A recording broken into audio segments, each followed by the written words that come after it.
Hello, dear students. Welcome all of you to CATG online classes.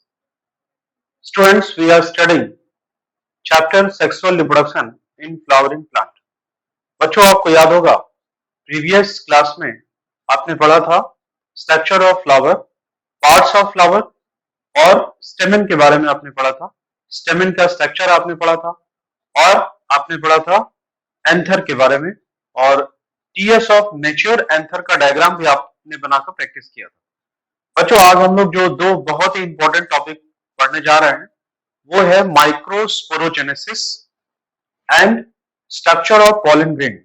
ये दोनों topic बहुत important है और प्रीवियस ईयर नीट एग्जाम में पूछे गए हैं, हम आपको ये भी बता देंगे और बोर्ड एग्जाम में भी पूछे गए हैं बच्चों। तो फर्स्ट टॉपिक जो आज आप पढ़ने जा रहे हैं वो है माइक्रोस्पोरोजेनेसिस। तो आइए सबसे पहले ये समझते हैं कि exactly what is meaning of microsporogenesis. देखिए, as the name of topic suggest, microsporogenesis, microsporo means it refers to microspores and genesis means formation। तो क्या हुआ? Process of formation of microspore is called microsporogenesis। तो microspores formation is called, what we call it, microsporogenesis। आप इसको other word में भी बोल सकते हैं कि माइक्रोस्पोरोजेनेसिस क्या है। The process of formation of microspore is called microsporogenesis. अब आइए हम लोग स्टडी करते हैं कि आफ्टर ऑल ये कैसे हुआ और कैसे शुरू होता है। बच्चों, माइक्रोस्पोरोजेनेसिस से रिलेटेड नेट 2015 में क्वेश्चन आया हुआ है, तो ये बहुत ही ध्यान से आप पढ़िएगा। अभी तक आपने समझा कि माइक्रोस्पोरोजेनेसिस क्या है। तो क्या हुआ microsporogenesis? The process of formation of microspore is called microsporogenesis. आपको याद होगा प्रीवियस टॉपिक में मैंने आपको बताया था कि एंथर के बीच में एक टिश्यू पाया जाता है।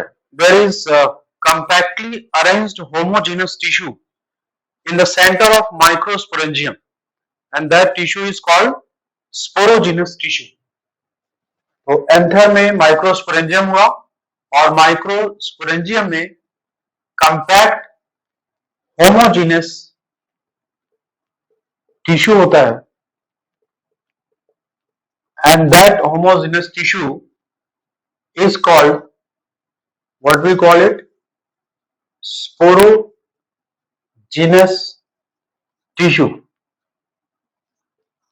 और मैंने आपको प्रीवियस क्लास में बताया था कि every cell of sporogenous tissue work as microspore mother cell और पॉलन मदर सेल। तो स्पोरोजेनस टिश्यू का एवरी सेल काम करेगा, किस तरह काम करेगा? एज माइक्रोस्पोर मदर सेल और पॉलन मदर सेल। तो every cell work as microspore mother cell और pollen mother cell. Flow chart से आपको बहुत जल्दी और बहुत आराम से समझ में आ जाएगा बच्चों। तो माइक्रोस्पोर मदर सेल और पॉलन मदर सेल, इसका शॉर्ट फॉर्म बनाएंगे, इट विल कम एमएमसी और यहां पे आएगा पीएमसी। अब ये मियोसिस में जाएगा, it will undergo meiosis. Meiosis क्या है हम लोग फर्स्ट चैप्टर में पढ़ चुके हैं। मियोसिस, और इसको आप और क्या बोल सकते हैं? Meiotic division. 11th क्लास में काफी डिटेल में आपने पढ़ा था। तो पॉलन मदर सेल और microspore mother cell undergo meiosis और meiotic, that is also called reduction division. और इसके बाद बनेगा माइक्रोस्पोर्स। माइक्रोस्पोर्स बनेगा बच्चों, और यही माइक्रोस्पोर जब डेवलप करेगा तो ये बनाएगा pollen grain, will form pollen grains, right? अब आइए इसकी प्लॉइडी की बात कर लेते हैं हम लोग। प्लॉइडी आपको मालूम है, प्लॉइडी मैंने बताया था, प्लॉइडी मींस क्रोमोसोमल कंपोजिशन और क्रोमोसोमल नंबर। तो एंथर, एंथर से आप शुरू करेंगे, इसकी प्लॉइडी होगी 2n, यहां भी होगा 2n, यहां तक 2n होगा, ये भी होगा 2n। 2n means diploid, diploid means paired set of chromosome. और यहां पे देखिए मियोसिस हो रहा है और मियोटिक डिवीजन हो रहा है। मैंने आपको कई बार फोकस करके बताया था, जहां पे मियोसिस होता है वहां पे प्लॉइडी चेंज होती है और ये 2n से हो जाएगा बच्चों n, and pollen grain will also be n, क्योंकि ये डेवलप करके पॉलन ग्रेन बना रहा है। तो मियोसिस के बाद प्लॉइडी चेंज हुई, n हुआ, और ये डेवलप किया, पॉलन ग्रेन बनाया, ये भी n होगा। तो नीट एग्जाम में जो क्वेश्चन पूछा हुआ था 2015 में, वो क्वेश्चन बच्चों क्या था वो मैं आपको बता दे रहा हूँ। क्वेश्चन ये पूछा हुआ था कि during microsporogenesis cell undergo what kind of division to form microspore. तो डिवीजन का नाम दिया मियोसिस, तो मियोसिस पे आप टिक करेंगे। अब देखिए, जैसा कि आप जानते हैं कि मियोसिस से पहले अगर एक सेल है और ये एक सेल डिवाइड किया, तो फाइनली मियोसिस के बाद कितना सेल बनता है बच्चों, रिकॉल करके बताइए। 4 सेल बनता है। तो पीएमसी और एमएमसी ये सिंगल है, इसकी प्लॉइडी है 2n, सी के ब्रैकेट में लिखते हैं हम लोग अंदर, और ये बना 4 माइक्रोस्पोर्स, राइट। और ये 4 माइक्रोस्पोर्स की प्लॉइडी क्या है, n। अब आपको यहां पे बता दें, हालांकि हम लोग डिस्कस कर चुके हैं, ये चारों माइक्रोस्पोर्स आपस में जुड़े होते हैं। किससे जुड़े होते हैं, बाई कैलोज, कैलोज कंपाउंड। ये भी नीट एग्जाम में क्वेश्चन आया हुआ है बच्चों, और ये न्यू थिंग है आपके लिए। तो ये जुड़े होते हैं आपस में,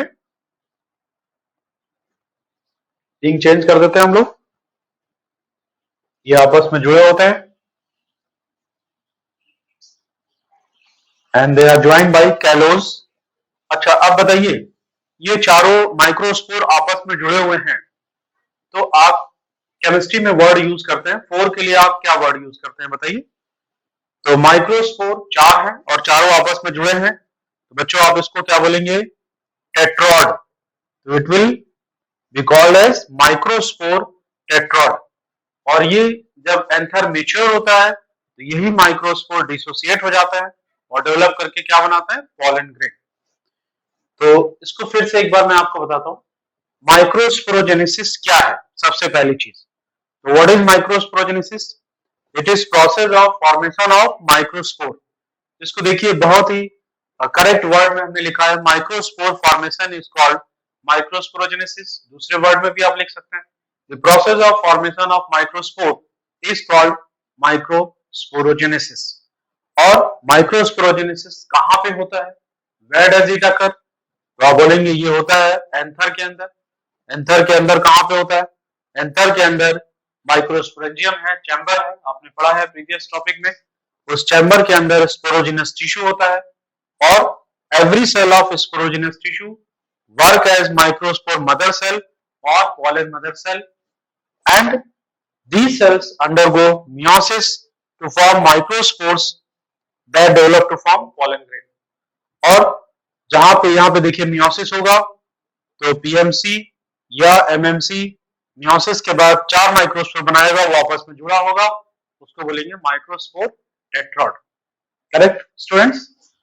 अब यहाँ पे एक और क्वेश्चन बनता है, बहुत इंपॉर्टेंट क्वेश्चन बनता है कि क्या एक माइक्रोस्पोरेंजियम में एक ही माइक्रोस्पोर बनता है, या 4 बनते हैं, या एक ही पॉलन ग्रेन बनता है, या 4 बनता है। ये बहुत इंपॉर्टेंट क्वेश्चन है।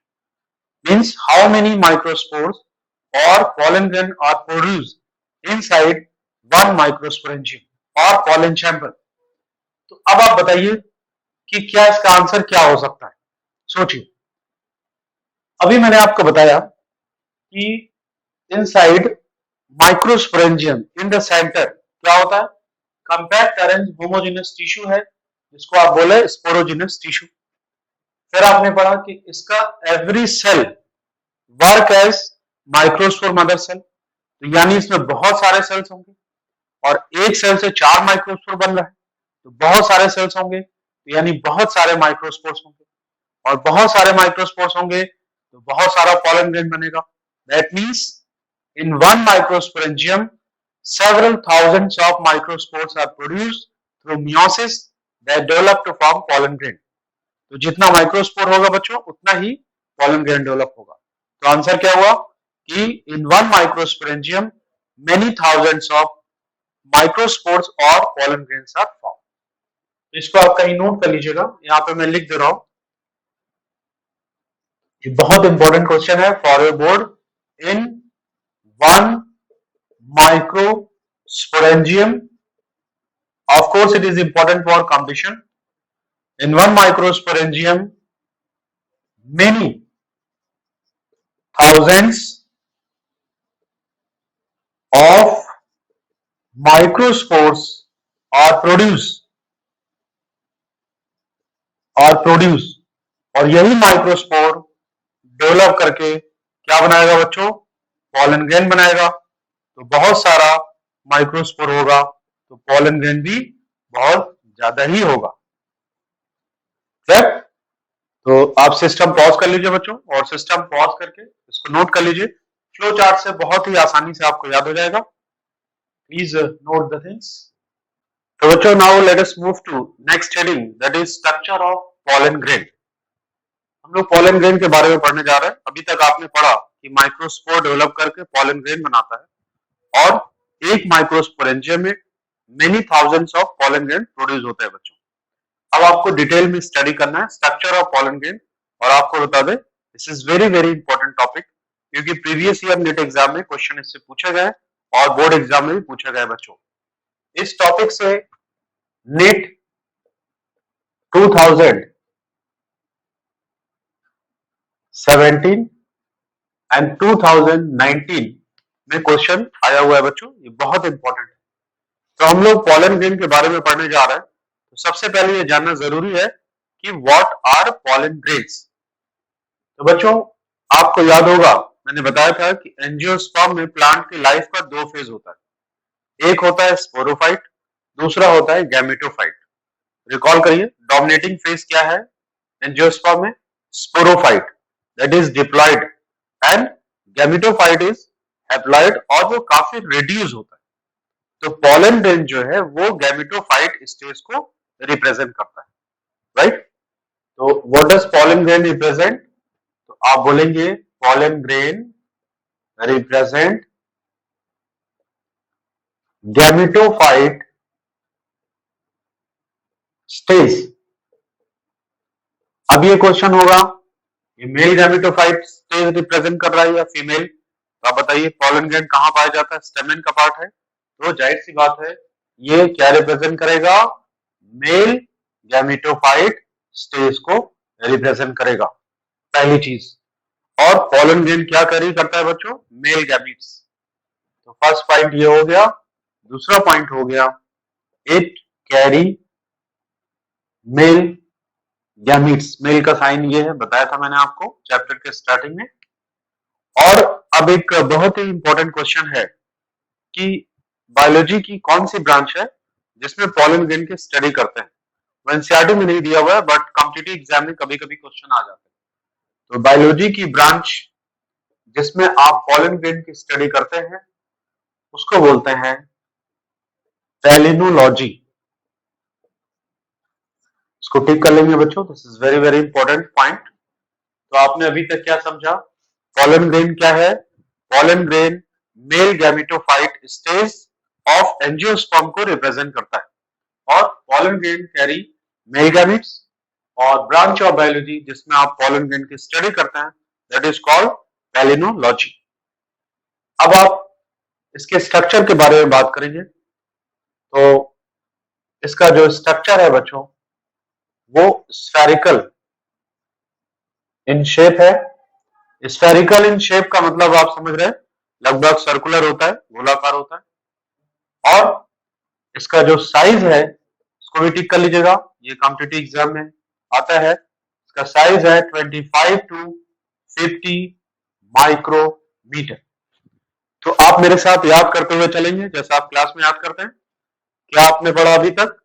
पॉलन ग्रेन क्या रिप्रेजेंट करता है? Pollen grain represent male gametophyte stage of angiosperm और इट कैरी मेल गैमेट्स और ब्रांच ऑफ बायोलॉजी जिसमें पॉलन ग्रेन की स्टडी करते हैं, that is called palynology, right.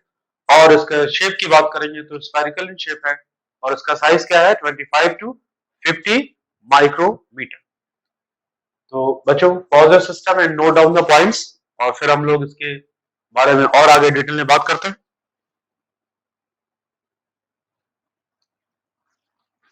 इसके स्ट्रक्चर के बारे में हम लोग डिस्कस करने जा रहे हैं बहुत डिटेल में और ये बहुत ही इंपॉर्टेंट टॉपिक है बच्चों। पॉलन ग्रेन के स्ट्रक्चर की बात करेंगे तो pollen grain is protected by two strong layer. तो पॉलन ग्रेन में दो लेयर हो गया, टू इंपॉर्टेंट लेयर्स। इसके बारे में आपको जानना बहुत जरूरी है। टू लेयर्स है तो एक होगा आउटर लेयर और दूसरा होगा इनर लेयर। तो ऐसे हम लोग फुल फ्लो चार्ट बना लेते हैं, आउटर लेयर और inner layer.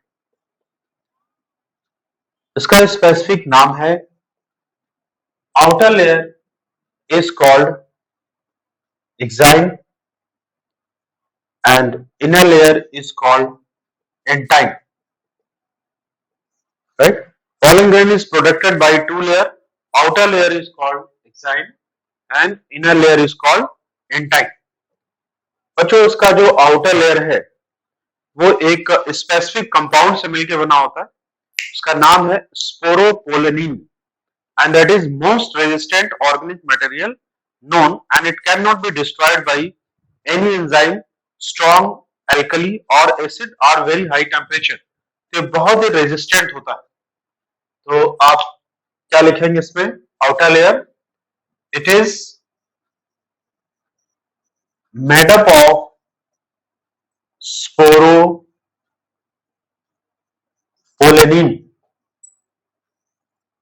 This is very important, इसको अंडरलाइन कर लेंगे और टिक कर लेंगे।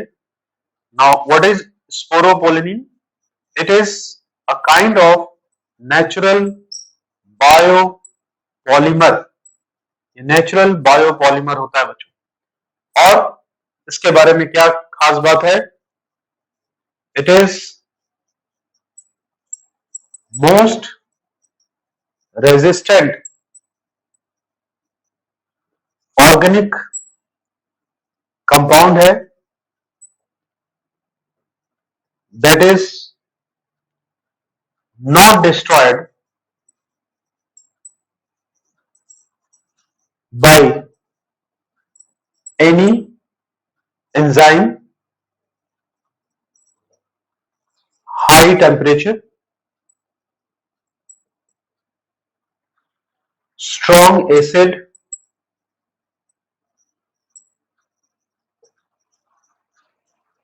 alkali, etc. तो बच्चों पॉलन ग्रेन का दो लेयर क्या हुआ? Let us revise and learn. दो लेयर क्या हुआ? Outer layer is called exine, inner layer is called एंटाइन। Exine is made up of most resistant organic compound that is called sporopollenin.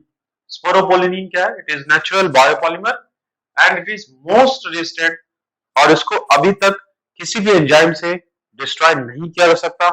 Very high temperature पे भी resist होता है, strong acid और alkali से भी डिस्ट्रॉय नहीं किया सकता। So please note down the points.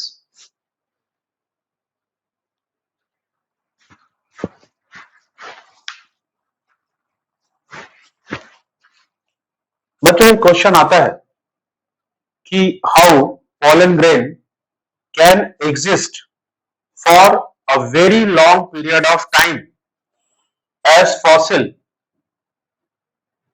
With the help of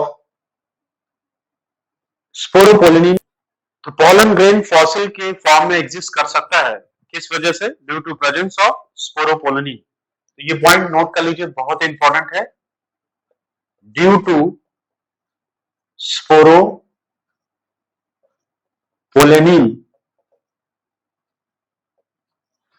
pollen grains can exist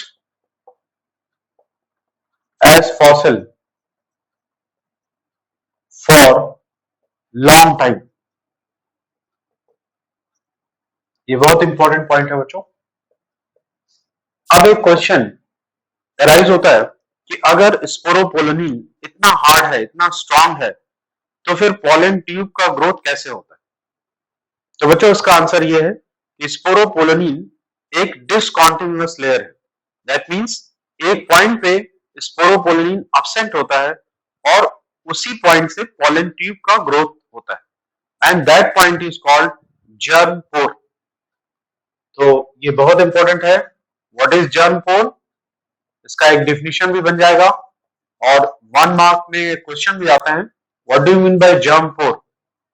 तो at a point sporopollenin,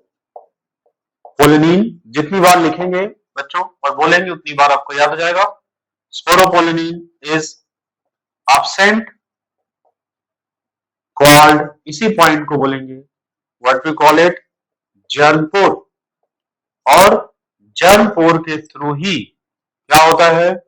growth of pollen tube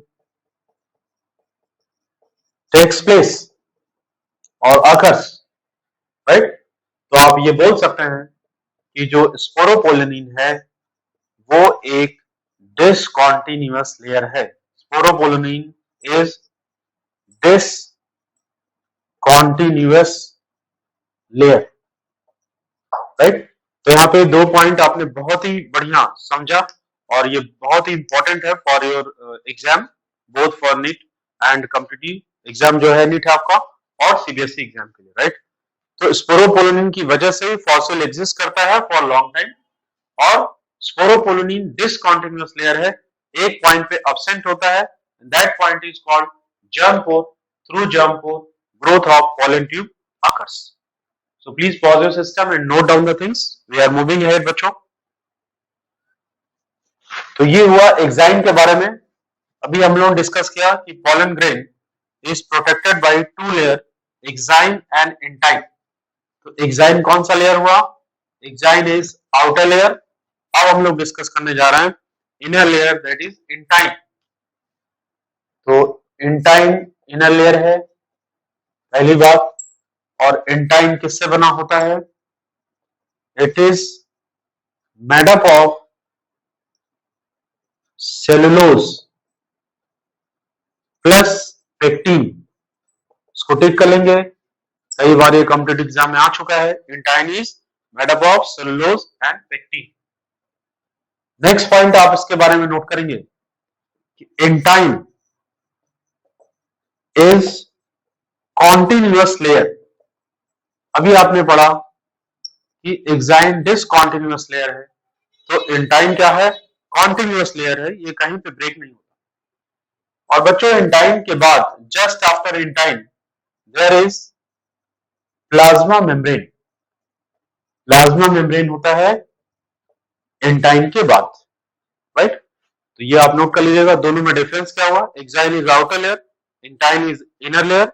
exine is discontinuous, intine is continuous, correct. तो अब इसमें हम लोग आगे बढ़ते हैं।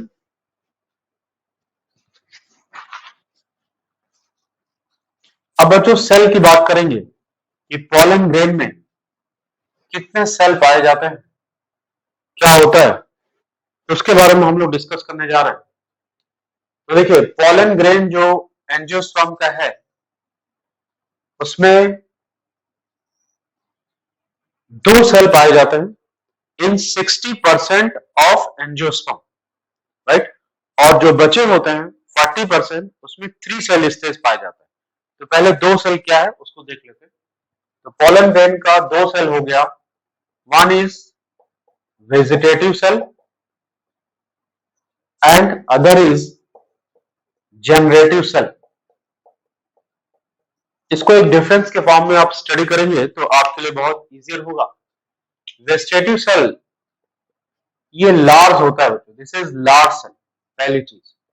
अगर ये लार्ज है तो ये क्या होगा? स्मॉल होगा, राइट। और ये स्पिंडल शेप का होता है, स्पिंडल शेप। ये ध्यान रखिएगा। इसके बाद ये लार्ज सेल है तो इसमें साइटोप्लाज्म होगा ज्यादा, और cytoplasm consist of abundant food material. और आप इसका आंसर दे सकते हैं कि इसका क्या यूज होता है। इसका यूज है in growth of pollen tube. और इसकी दूसरी खास बात है बच्चों, इसको टिक कर लीजिएगा, इसका जो न्यूक्लियस होता है इसके अंदर वो लार्ज होता है और इरेगुलर शेप होता है। This is very important for your competition. इसका जो न्यूक्लियस है लार्ज है, इरेगुलर है, और जनरेटिव सेल स्मॉल है, स्पिंडल शेप है। और इसमें क्या होता है, there is dense cytoplasm plus small nucleus. तो ये दो सेल हुआ बच्चों, पॉलन ग्रेन का दो सेल, कौन सा, जनरेटिव सेल और vegetative cell. Vegetative cell large है और इसमें बहुत ज्यादा एबंडेंट फूड मटेरियल है इसके साइटोप्लाज्म में, that is used in growth of pollen tube. और इसका न्यूक्लियस कैसा है, लार्ज है, इरेगुलर शेप है। जबकि जनरेटिव सेल स्मॉल है, स्पिंडल शेप है, इसमें डेंस साइटोप्लाज्म होता है और स्मॉल न्यूक्लियस होता है। तो प्लीज नोट, और फिर हम लोग आगे बढ़ते हैं। अब मैं आपको भी बता रहा था कि इन most of angiosperm, that is in 60% of angiosperm, जो पॉलन ग्रेन है वो 2 सेल स्टेज का होता है। तो ये पॉइंट नोट करने लायक है और बहुत इंपॉर्टेंट है बच्चों। इसको नोट कर लेंगे और टिक कर लेंगे। इन 60% एंजियोस्पर्म, pollen grains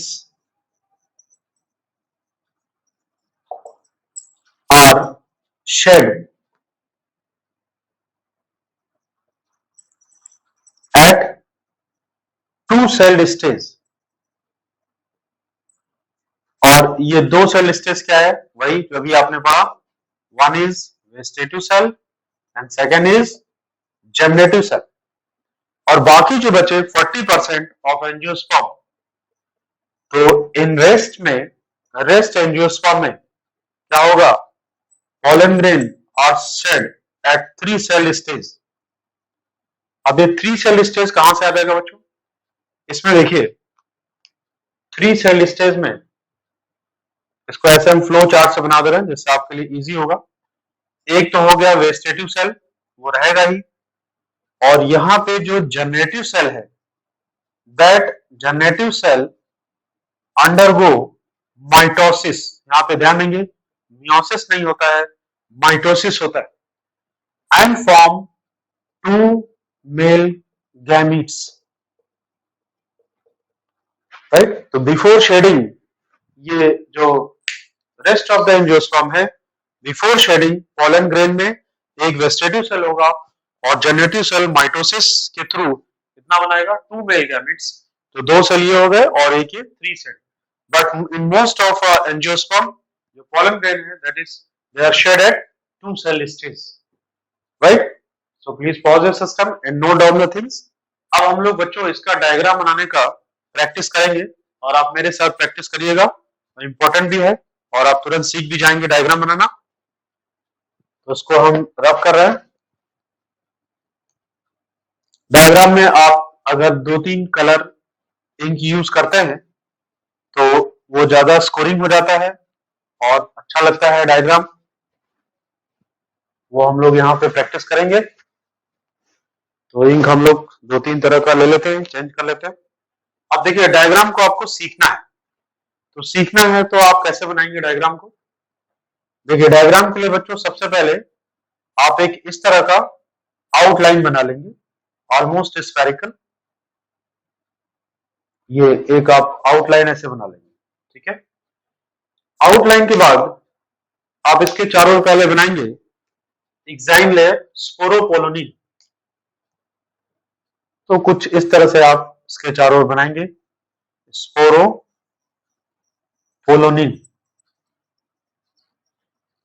और याद रखना है ये डिसकंटिन्यूअस है, एक जगह पे इसको छोड़ देना है, राइट। तो ये जो छोड़ेंगे इसको क्या बोलेंगे, जर्म पोर, क्योंकि इसी के थ्रू पॉलन ट्यूब बाहर आएगा बच्चों।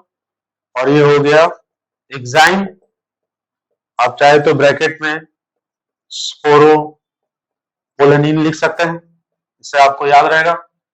और इसके बाद आपने पढ़ा था सेकेंड लेयर क्या था, इंटाइन। तो सेकेंड लेयर आप इसको ऐसे बना लीजिए, इंटाइन बन गया आपका। डॉट देने से आप इसको मॉडिफाई भी कर सकते हैं, कोई प्रॉब्लम नहीं होगा। तो ये देखिए आप हो गया आपका इंटाइन इनर लेयर। और इसके ब्रैकेट में भी आप लिख सकते हैं सेलुलोज प्लस पेक्टिन, याद रहेगा आपको। अब बच्चों इसके बाद हम लोगों ने बताया था, पढ़ा था कि इसमें क्या होता है, इसके बाद प्लाज्मा मेम्ब्रेन होगा और दो तरह का सेल आएगा। कौन सा सेल आएगा, दो तरह का, याद करिए, एक वेजिटेटिव सेल हो गया और दूसरा जनरेटिव सेल होगा। इसके लिए डिफरेंट कलर आप यूज कर सकते हैं। तो पहले आप स्पिंडल शेप ऐसे नीचे बना लीजिए, स्पिंडल शेप, ये स्पिंडल शेप सेल हो गया। इसका न्यूक्लियस छोटा है, छोटा न्यूक्लियस बनाएंगे और इसी लाइन से ऐसे ले लेंगे। अब देखिए इसको आप साथ साथ बनाएंगे तो प्रैक्टिस हो जाएगा, पहले एक बार देख लीजिएगा, फिर सिस्टम ओपन करके धीरे धीरे बनाइएगा बच्चों। ये देखिए लार्ज सेल हो गया और इसका जो न्यूक्लियस है वो इरेगुलर शेप है, तो इसको आप स्फेरिकल नहीं बनाएंगे, थोड़ा बड़ा बना देंगे। ये देखिए हो गया इसका लार्ज न्यूक्लियस। अब इसमें आपको साइटोप्लाज्म फिलअप करना है, तो आप यहाँ पे ऐसे साइटोप्लाज्म फिलअप कर देंगे, डॉट डॉट कर देंगे। बहुत तेज से डॉट नहीं करिएगा, नहीं पेन खराब हो जाता है। ये देखिए यहाँ पे पेंसिल आप डायग्राम के लिए यूज करें, उसमें भी एक कलर दे सकते हैं। तो ये हो गया आपका स्मॉल वाला जनरेटिव सेल और ये इसका न्यूक्लियस हो गया, स्मॉल न्यूक्लियस आप लिख सकते हैं, स्मॉल न्यूक्लियस। और इधर आपका हो गया वेजिटेटिव सेल